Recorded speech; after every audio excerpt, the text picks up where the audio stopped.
Selamat pagi, Anda menyaksikan Headline News pukul 6 waktu Indonesia Barat.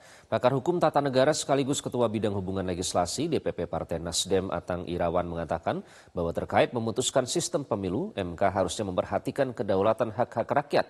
Atang juga menjelaskan bahwa dalam pasal 22E yang menjadi batu uji pemohon sudah jelas bahwa konstitusi Indonesia lebih dekat dengan sistem pemilu proporsional terbuka. MK harus meletakkan kepada kedudukannya tidak hanya sebagai guardian of constitution atau pengawal konstitusi, tapi juga sesungguhnya di dalam MK melekat juga dia sebagai pelindung hak terhadap konstitusional rakyat, bahkan juga pelindungan terhadap hak asasi manusia. Masyarakat sudah melakukan pendaftaran sebagai bacalek. Total ada warga negara atau masyarakat mendaftarkan sebagai bacalek paling tidak sekitar 421.000, gitu ya, 652. Nah, mestinya MK juga memperhatikan ini. Kalau sampai misalnya MK memutus kemudian menyatakan bahwa terbuka itu inkonstitusional, maka sesungguhnya menabrak hak-hak konstitusional rakyat.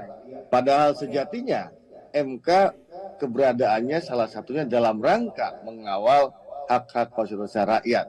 Ada dua hal yang harus kita pahami bersama. Yang pertama, konstitusi kita sesungguhnya lebih dekat dengan terbuka, gitu ya.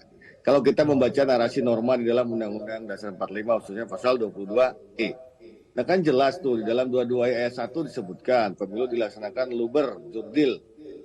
Nah dia kan harus dibaca juga dengan ayat 2-nya, bahwa pemilihan umum diselenggarakan untuk memilih anggota DPR, kan?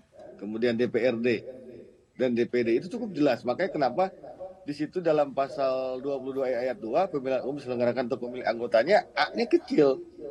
Huruf A-nya kecil karena dimaknai sebagai seluruh anggota DPR, DPD dan DPRD gitu. Nah, yang saya kira yang menjadi perdebatan kan di ayat 3-nya.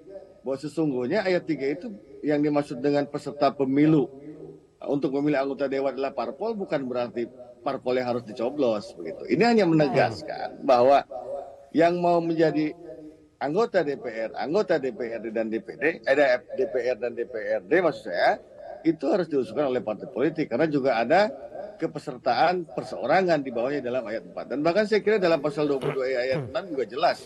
Ini merupakan kewenangan perumus undang-undang atau open legal policy.